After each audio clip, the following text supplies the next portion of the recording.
வணக்கம். இது நியூஸ் ஃபர்ஸ்டின் பிரதான செய்திகள். பிரதான செய்திகளோடு இணைந்து கொள்ளும் நாங்கள் பிரியா ஆலல் சுந்தரம், ஜெஃப்ரி ஜெபதார்ஷன். முதலில் இன்றைய தலைப்புச் செய்திகள். பாராளுமன்ற விசேட தெரிவுக்குழுவுக்கும் தனக்கும் உயர்நீதிமன்றம் விடுத்த உத்தரவை சபாநாயகர் நிராகரிப்பு. மாத்தளை மாவட்ட வைத்தியசாலை வளாகத்தில் கண்டெடுக்கப்பட்ட புதைக்குழியில் மேலும் சில எச்சங்கள் கண்டெடுப்பு. வெள்ளத்தால் ஹம்மாந்தோட்டையில் இடம்பெயர்ந்த 300 பேருக்கு தொடர்ந்தும் நிவாரணம். தொடர்பென உள்நாட்டுச் செய்திகள். சபாநாயகர் என்ற வகையில் அரசியல் அமைப்பினூடாக தமக்கு வழங்கப்பட்டுள்ள அதிகாரங்களுக்கு அமையவே பாராளுமன்ற விசேட தெரிவுக்குழு நியமிக்கப்பட்டதாக சபாநாயகர் சமல் ராஜபக்ச கூறியுள்ளார். பாராளுமன்றத்தின் கௌரவ சபாநாயகர் என்ற வகையில் தமக்கோ தம்மால் நியமிக்கப்பட்ட தெரிவுக்குழு ஒன்றின் உறுப்பினர்களுக்கு எதிராகவோ வேறு நிறுவனங்களால் எந்தவொரு உத்தரவையும் பிறப்பிக்க முடியாது என சபாநாயகர் அறிவித்தார். விசேட தெரிவுக்குழுவின் உறுப்பினர்கள் சபாநாயகர் ஆகியோரை பிரதிவாதிகளாக குறிப்பிட்டு உயர்நீதிமன்றம் விடுத்துள்ள அறிவித்தல் மற்றும் சட்ட ஆவணங்கள் தொடர்பில் கவனம் செலுத்திய அமைச்சர் நிமல் ஸ்ரீபாலடி சில்வா இந்த சிறப்புரிமை பிரச்சினையை எழுப்பியுள்ளார். අග්‍ර විනිශ්චයකාර ධූරයෙන් ඉවත් කිරීම සඳහා ආණ්ඩුක්‍රම ව්‍යවස්ථාවේ ප්‍රතිපාදනයන් සහ பிரதம நிதியரசர் பதவியிலிருந்து நீக்குவது தொடர்பில் அரசியலமைப்பில் குறிப்பிடப்பட்டுள்ள விடயங்கள் மற்றும் பாராளுமன்றத்தின் நிலையியல் கட்டளைகளுக்கு அமைவாக தங்களால் விசேட தெரிவுக்குழு ஒன்று நியமிக்கப்பட்டுள்ளமைக்கு பாராளுமன்றம் பூரண அனுமதி வழங்கியுள்ளது. பாராளுமன்றத்துக்கு அமைவான உங்களது செயற்பாட்டை அரசியலமைப்பின் பிரகாரமோ அல்லது நிலையியல் கட்டளைகளின் அடிப்படையிலோ ஒவ்வொருவரும் சவாலுக்குட்படுத்த முடியாது என்பதுடன் நாட்டின் சட்டங்களில் அதற்கான இடமில்லை.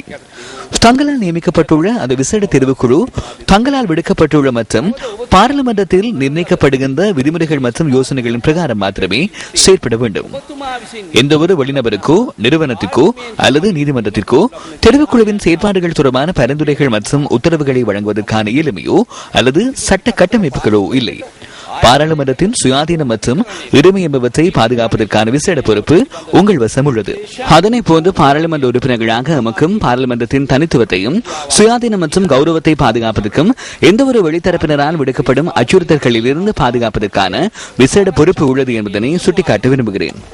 இவ்வாறான சட்ட ஆவணங்களின் அடிப்படையில் வழங்கப்படும் தீர்ப்புகளுக்கு சபாநாயகரோ பாராளுமன்றமோ தெரிவுக்குழுவின் உறுப்பினர்களோ கட்டுப்பட மாட்டார்கள் என்பதனையும் தெரிவித்துக் கொள்கிறேன். பாராளுமன்றத்தின் சுயாதீனம், உரிமை மற்றும் தனித்துவம் என்பவற்றை பாதுகாப்பதற்கான கடப்பாட்டினை கொண்டிருக்கும் சபாநாயகரான தாங்கள் பாராளுமன்றத்தின் ஜனநாயகம் தொடர்பில் எழுந்துள்ள இந்த விடயங்கள் குறித்து ஆராய்ந்து தீர்வொன்றை வழங்க வேண்டும் என நான் தாழ்மையுடன் கேட்டுக் கொள்கிறேன்.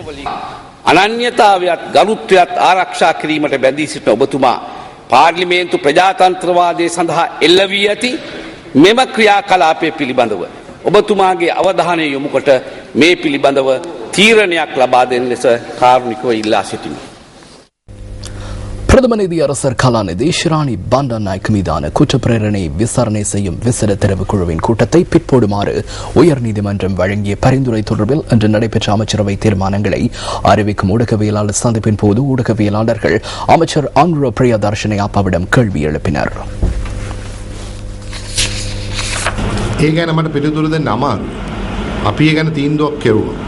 அது தொடர்பில் பதிலளிப்பது கடினமாகும். நாம் அது தொடர்பில் தீர்மானம் ஒன்றை மேற்கொண்டுள்ளோம். எனினும் அது தொடர்பில் இந்த சந்தர்ப்பத்தில் ஊடகங்களுக்கு அறிவிப்பது கடினமாகும். இது தொடர்பில் சபை முதல்வரும் ஏனைய கட்சிகளின் தலைவர்களும் இன்று பாராளுமன்றத்தில் கருத்துக்களை முன்வைத்திருந்தனர். அந்த கலந்துரையாடலை நீங்கள் அவதானித்தால் இதற்கான பதிலை பெற்றுக்கொள்ள முடியும் என நான் எண்ணுகிறேன்.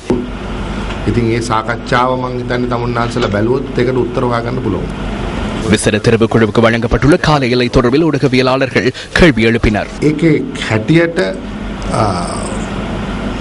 මසක කාලයක් තමයි අපිට දීලා තියෙන්නේ. කාලය වැඩි අවශ්‍ය නම් පාර්ලිමේන්තුව විසිනුයි කාලය දික් කරන්න ඕනේ. අපිට දික් කරගන්න බෑ. ඔබලාට ක්ලීච් කරන්න පුළුවන් කාලය අවශ්‍යයි. පුළුවන් නිදේශන. පුළුවන්.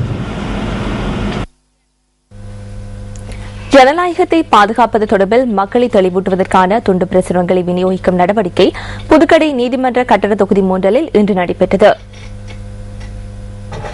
ஜனநாயகத்திற்கான மக்கள் அமைப்பு இதனை ஏற்பாடு செய்திருந்தது.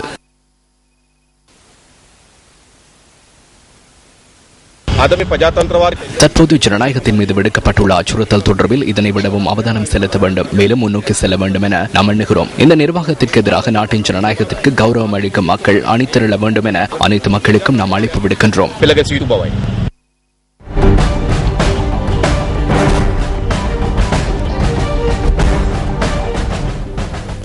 பாலஸ்தீன மக்கள் நியாயத்திற்காகவும் தங்களின் உரிமைகளை வென்றெடுப்பதற்காகவும் பல தசாப்தங்களாக மேற்கொண்டு வரும் போராட்டங்களில் இலங்கை மக்களும் சளைக்காது அவர்களுக்கு ஆதரவாக இருந்து வருவதாக ஜனாதிபதி மஹிந்த ராஜபக்ச தெரிவிக்கின்றார்.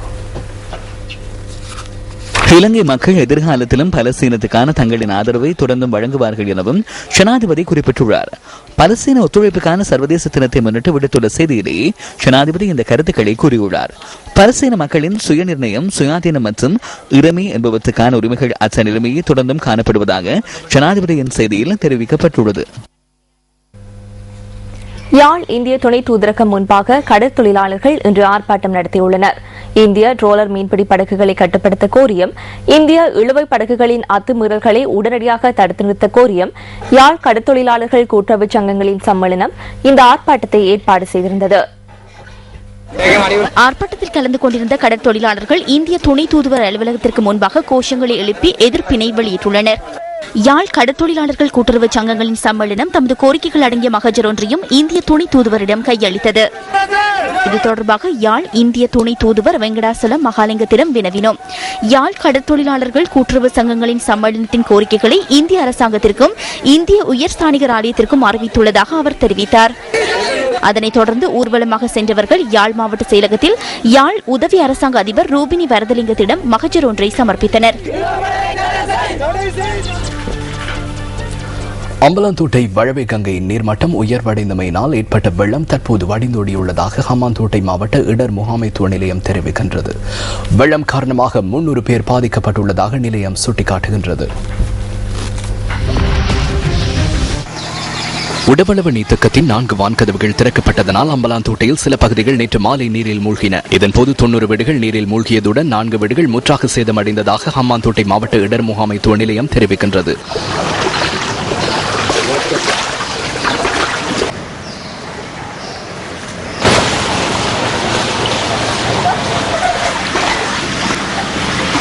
இந்த வீடுகளின் நீர் வடிந்தோடி இருந்த காட்சிகள் இன்று பிற்பகல் நமது கேமராக்களில் பதிவாகின. இன்று முற்பகல் நீரில் மூழ்கியிருந்த அம்பலாந்தோட்டை ரிதியகம வீதி தற்போது வழமை நிலைக்கு திரும்பியுள்ளது.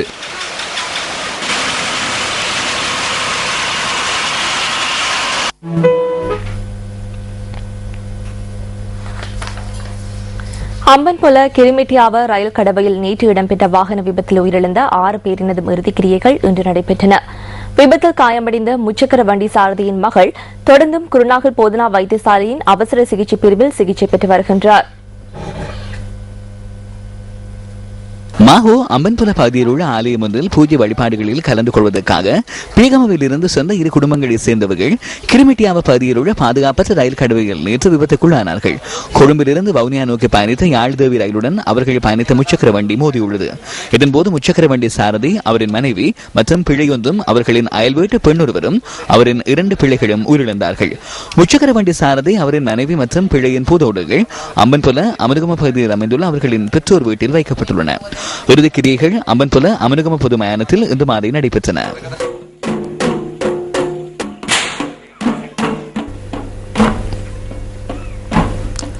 இந்த நாட்டில் அரசு சேவைக்காக மேற்கொள்ளும் முதலீடுகளின் ஊடாக உரிய பலன் கிடைக்குமா என்பதில் சிக்கல் நிலை தோன்றியுள்ளதாக பொது முகாமைத்துவ சீர்திருத்த அமைச்சர் நவீன் திசாநாயக்க தெரிவித்துள்ளார். அரசு நிறுவனங்களை உரிய முகாமைத்துவ கட்டமைப்பின் கீழ் நிர்வகிப்பது தொடர்பில் அதிகாரிகளை தெளிவுபடுத்தும் நோக்கில் இந்த நிகழ்வு ஏற்பாடு செய்யப்பட்டிருந்தது. இந்த நிகழ்வு பொது முகாமைத்துவ சீர்திருத்த அமைச்சர் நவீன் திசாநாயக்கவின் தலைமையில் நடைபெற்றது. 13 லட்சம் அரசு ஊழியர்கள் இருக்கின்றார்கள். இது தொடர்பில் நாம் மகிழ்ச்சி அடைகின்றோம். எனினும் இவர்கள் மூலம் உரிய பலன் பெற்றுக் கொள்ளப்படுகின்றதா என்று நமது உள்ளத்தை தொட்டு பார்க்க வேண்டும். இந்த 13 லட்சம் பேருக்காகவும் மேற்கொள்ளும் முதலீட்டின் ஊடாக மீண்டும் நாட்டிற்கு பலன் கிடைக்கின்றதா என்று ஆராய்ந்து பார்க்க வேண்டும். தற்போது 50,000க்கும் மேற்பட்ட பட்டதாரிகள் இணைத்துக் கொள்ளப்பட்டுள்ளனர். இது தொடர்பில் பாரிய தர்க்கங்கள் இருக்கின்றன. ஒரே தடவையில் எவ்வாறு 50,000 ஊழியர்களுக்கு சம்பளம் வழங்குவது என்ற கேள்வி எழுப்பப்படுகின்றது. பொதுமக்களின் வரி பணத்தை கொண்டு நாட்டின் பொருளாதாரத்தை கொண்டு செல்ல முடியுமா? இந்த பட்டதாரிகளுக்கு தொழில்களை வழங்குவதற்கு நான் எதிர்ப்பு தெரிவிக்கவில்லை. ஆனால் அவர்களுக்கு உரிய பயிற்சிகளை வழங்கி நாட்டிற்கு தேவையான பலனை பெற்றுக்கொள்ள வேண்டும். දරාගන්න පුළුවන් මේ විශාල වියදම. ඉතින් මේ තර්ක විතර්ක තුල තමයි අපි ජීවත් වෙන්නේ. மாத்தளை மாவட்ட வைத்தியசாலை வளாகத்திலிருந்து கண்டெடுக்கப்பட்ட புதைக்குழியில் இன்று 3வது நாளாக முன்னெடுக்கப்பட்ட சோதனை நடவடிக்கையில் மேலும் சில எச்சங்கள் கண்டெடுக்கப்பட்டுள்ளன. இதுவரை 6 பேரின் எச்சங்கள் கண்டெடுக்கப்பட்டுள்ளதாக போலீசார் தெரிவிக்கின்றனர். வைத்தியசாலை வளாகத்தில் நேற்று முன்தினம் மனித எச்சங்கள் கண்டெடுக்கப்பட்ட இடத்தில் நேற்றும் இன்றும் நடத்தப்பட்ட சோதனை நடவடிக்கையின் போது மனித மண்டையோடுகள் உட்பட எலும்புக்கூடுகள் கண்டெடுக்கப்பட்டதாக போலீசார் குறிப்பிடுகின்றனர். இது தொடர்பான நீதவான் விசாரணைகள் இன்று நடைபெற்றன. இவை சுமார் 40 வருடங்கள் பழமை வாய்ந்தவை என போலீசார் சந்தேகிக்கின்றனர். இந்த எச்சங்கள் தொடர்பான ஆரம்ப நிலை தொடர்பில் மேலும் 2 தினங்களில் அறிவிக்க முடியும் என விசாரணைகள் நடத்தும் விசேட சட்ட வைத்தியர் தெரிவித்தார்.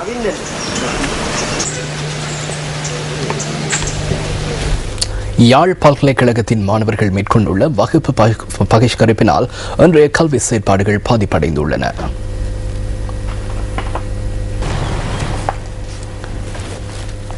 மாணவர்களின் பாதுகாப்பு உறுதிப்படுத்தப்பட வேண்டும் என தெரிவித்து இன்றும் நாளையும் வகுப்பு பகிஷ்கரிப்பில் ஈடுபட்டுள்ளதாக பல்கலைக்கழக மாணவ ஒன்றியம் தெரிவித்துள்ளது.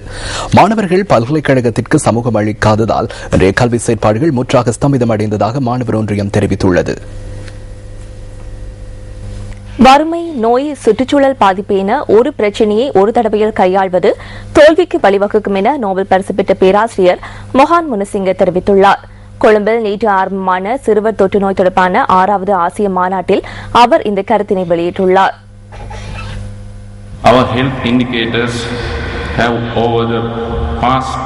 கடந்த சில தசாப்தங்களாக பிராந்திய நாடுகளுடன் ஒப்பிடுகையில் நமது சுகாதார குறிகாட்டிகள் உயர்வடைந்துள்ளன. சிறுவர்களுக்கு ஏற்படும் வியாதிகள், முக்கியமாக டெங்கு காய்ச்சல், ஹெப்படைட்டிஸ், காசநோய் ஆகியவற்றுக்கு சிகிச்சை அளிப்பதற்கு சிறந்த நிலையங்களை உருவாக்குவதுடன் அவற்றை பராமரித்தல் மற்றும் அதற்காக மருத்துவ ஆய்வுகளை மேற்கொள்வது என்பன எமது எதிர்கால திட்டங்களாகும்.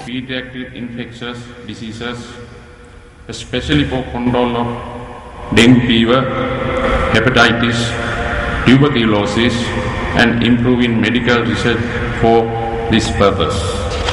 If we try, as I said, to deal with problems like poverty and illness, வறுமை, நோய் மற்றும் சுற்றுச்சூழல் பாதிப்பு போன்ற பிரச்சனைகளுக்கு தீர்வு காண்பதற்கு ஒரு தடவையில் ஒரு பிரச்சனை மாத்திரம் கையில் எடுத்தால் நாம் தோல்வியடைய நேரிடும். இது தொடர்பாக அரசாங்கங்கள் மிகவும் குறைந்த அளவிலேயே செயற்படுகின்றன. இது மிகவும் அபாயகரமான நிலைமையாகும். எனவே முறையான கொள்கை மறுசீரமைப்புகளை கொண்ட நிலையான அபிவிருத்தியை முன்னெடுப்பதற்கு மேற்கொள்ள வேண்டிய நடைமுறைகளை நாம் கற்றுக்கொள்ள வேண்டும். ஒருங்கிணைக்கப்பட்ட நட்பு ரீதியான நடவடிக்கை எங்களுக்கு தேவை. அத்துடன் அரசாங்கம் சரியான நடவடிக்கைகளை மேற்கொள்வதற்கு ஊக்கமளிப்பதற்கும் அழுத்தம் கொடுப்பதற்கும் வர்த்தக மற்றும் சிவில் சமூக பிரதிநிதிகளும் எங்களுக்கு அவசியம். ஏனென்றால் இவ்வாறான குழப்பமான பிரச்சனைகளை கையாள முடியாத நிலையில் அரசியல்வாதிகள், உலக நாடுகளின் தலைவர்கள் மற்றும் அரசாங்கங்கள் காணப்படுகின்றன. Try to push governments to do the right thing, because increasingly worldwide political and world leaders and governments are increasingly less and less capable of dealing with these very complex problems.